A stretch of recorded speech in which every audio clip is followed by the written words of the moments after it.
Oke, halo semuanya. Perkenalkan nama saya Stephen F. Manurung dari program studi sarjana informatika dengan NIM 1125013. Nah, jadi pada kesempatan kali ini saya akan menjelaskan tentang bagian latihan pada praktikum yang kelima. Nah, mungkin saya akan menjelaskannya melalui Jupyter saja. Nah, jadi pada bagian pertama itu konfigurasi. Nah, jadi pada bagian konfigurasi ini dilakukan konfigurasi awal sebelum menjalankan simulasi Monte Carlo. Jadi beberapa library yang digunakan antara lain NumPy untuk perhitungan numerik, Pandas untuk pengolahan data, eh, Matplotlib untuk untuk Seaborn visualisasi dan serta SciPy untuk analisis statistik. Jadi library warnings ini juga digunakan untuk menghilangkan peringatan yang tidak diperlukan agar tampilan output lebih bersih dan rapi. Nah, selanjutnya pengaturan style visualisasi menggunakan Seaborn agar grafik yang kita hasilkan itu lebih menarik dan mudah dibaca. Jadi jumlah simulasi yang diterapkan itu ditetapkan sebanyak 20.000 literasi eh, untuk memastikan eh, dan menghasilkan estimasi yang lebih akurat. Jadi digunakan random seed untuk memastikan hasil simulasi konsisten setiap kali dijalankan. Nah, lalu pada bagian yang kedua ini, dibuat kelas bernama Project Stage yang digunakan untuk memodelkan setiap tahapan proyek. Jadi kelas ini dirancang untuk membuat simulasi menjadi lebih realistis dan mempertimbangkan estimasi durasi, faktor risiko dan eh, dependensi antar tahapan. Nah, jadi pada bagian tahapan proyek memiliki tiga parameter utama yaitu optimistic, most likely dan pessimistic. Nah, yang digunakan dalam distribusi triangular. Para fungsi sample duration digunakan samping durasi menggunakan distribusi triangular yang kemudian ditambahkan faktor risiko. Jadi faktor risiko ini terjadi antara durasi dan merubah sesuai dampak yang telah ditentukan. Jadi pendekatan ini menghasilkan simulasi yang lebih realistis untuk mempertimbangkan ketidakpastian di dalam proses. Nah, pada bagian yang ketiga, eh, definisi tahapan proyek. Jadi pada bagian ini didefinisikan tahapan proyek yang akan digunakan dalam simulasi. Setiap tahapan memiliki parameter durasi dan tahapan ini juga memodelkan dimodelkan untuk meliputi analisis kebutuhan, desain instruktur, implementasi frontend dan implementasi backend, serta pengujian, integrasi dan deployment produksi. Selain itu ditentukan juga dependensi antara tahapan yang misalnya tahap desain arsitektur eh, bergantung pada analisis kebutuhan. Setiap tahapan juga memiliki faktor risiko seperti perubahan requirement, bug kompleksitas, masalah integrasi, serta kendala server, faktor risiko yang dimana mempengaruhi durasi project selama simulasi berlangsung. Nah, untuk pada bagian yang keempat yaitu simulasi Monte Carlo. Nah, jadi pada bagian keempat ini dibuat kelas utama bernama Monte Carlo Project Simulation yang berfungsi untuk menjalankan simulasi Monte Carlo serta secara keseluruhannya. Jadi kelas ini bertanggung jawab untuk menginisialisasikan tahapan project yang dimana untuk menjalankan simulasi ini harus menyertakan melakukan analisis hasil simulasi. Pada bagian run simulation dilakukan simulasi durasi untuk setiap tahapan project, kemudian dihitung waktu mulai dan waktu selesai berdasarkan dependensi antar tahapan. Setelah itu dihitung total durasi project berdasarkan tahapan yang selesai paling akhir. Setelah itu tambahkan fungsi untuk menghitung probabilitas critical path yang guna mengetahui tahapan yang paling mempengaruhi durasi total project. Tambahkan juga fungsi analisis risiko untuk mengetahui kontribusi setiap tahapan terhadap variabilitas durasi project secara keseluruhan. Nah, pada bagian kelima ini dilakukan menjalankan simulasi. Jadi ini dilakukan instalasi simulator Monte Carlo yang memasukkan konfigurasi tahapan project dan sesuai jumlah simulasi. Selanjutnya, simulasi dijalankan menggunakan fungsi run simulation yang dimana hasilnya itu disimpan dalam variable result yang berisi durasi setiap tahapan secara total durasi project. Data tersebut ditampilkan dalam bentuk tabel yang menunjukkan dari hasil 20.000 literasi simulasi. Hasil ini kemudian digunakan untuk analisis lanjutan seperti visualisasi distribusi, durasi project, analisis deadline, dan analisis risiko project. Pada bagian selanjutnya itu bagian yang keenam, mungkin visualisasi hasil simulasi. Jadi singkatnya, bagian ini itu dilakukan visualisasi hasil simulasi Monte Carlo yang digunakan untuk membantu memahami estimasi waktu project ini secara lebih komprehensif atau lebih detail lagi.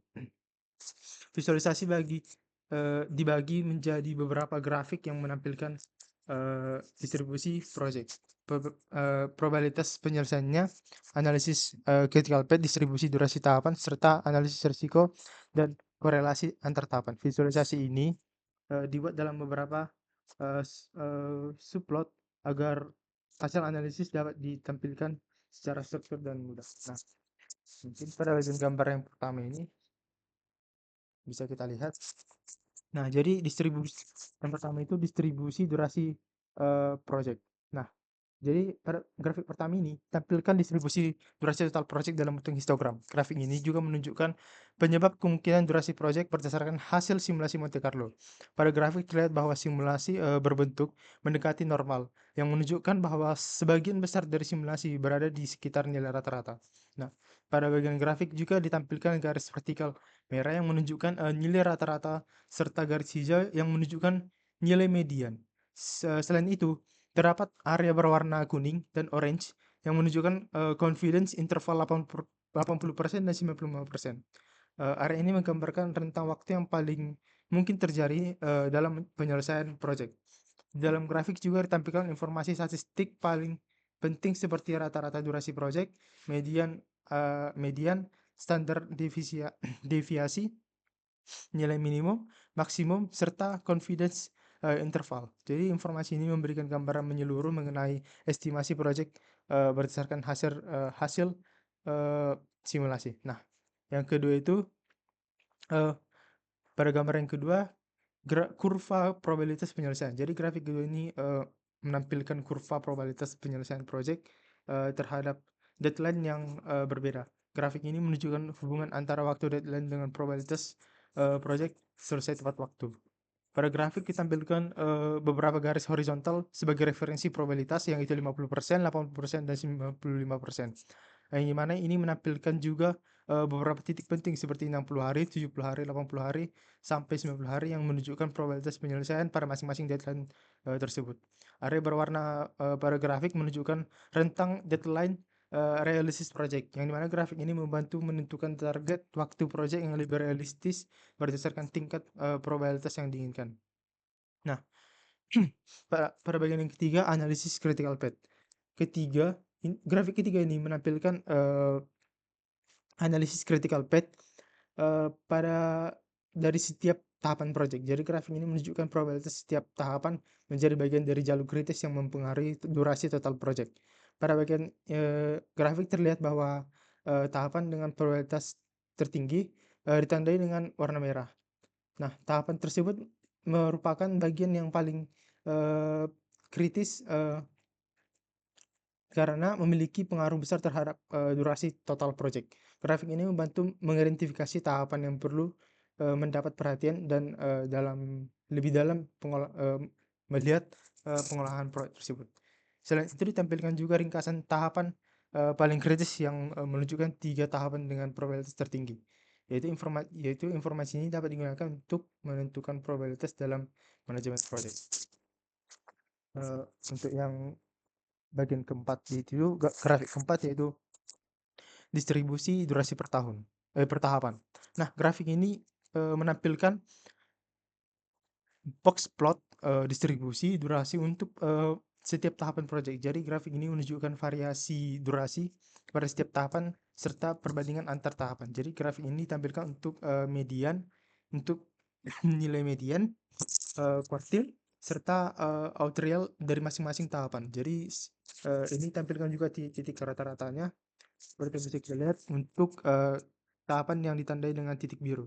Grafik ini membantu kita memahami tahapan mana yang memiliki variabilitas tinggi serta tahapan mana yang membutuhkan perhatian khusus.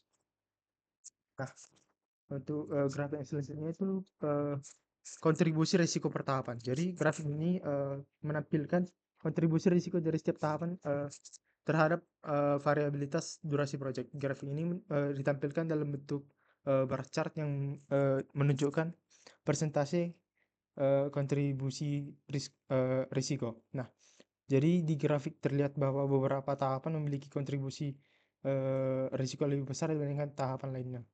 Tahapan dengan kontribusi risiko lebih tinggi menunjukkan bahwa tahapan tersebut memiliki pengaruh besar terhadap ketidakpastian durasi proyek.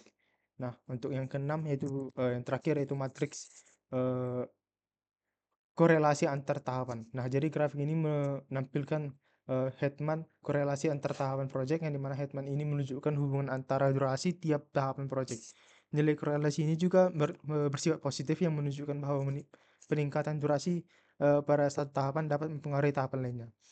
Heatmap ini membantu memahami ketertarikan antara mm, antar tahapan proyek dan mengidentifikasi tahapan yang saling mempengaruhi. Dengan demikian, analisis dapat dilakukan untuk meningkatkan perencanaan proyek secara lebih efektif. Nah, secara keseluruhan, bagian visualisasi ini membantu membandingkan hasil simulasi Monte Carlo secara lebih komprehensif, mulai dari estimasi durasi proyek, analisis deadline, identifikasi critical path, hingga analisis resiko proyek. Nah, mungkin saya akan uh, menunjukkan hasilnya.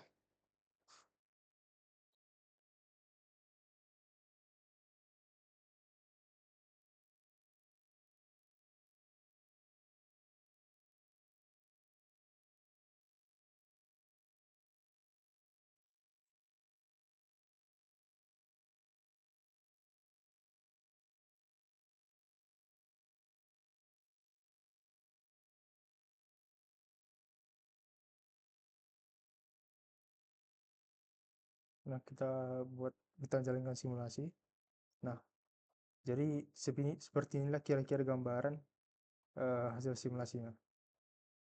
Nah, uh, mungkin sekian dari penjelasan saya. Mungkin ada beberapa kekurangan dalam saya menyampaikan. Mungkin ke depannya akan lebih saya perbaiki lagi. Sekian, terima kasih.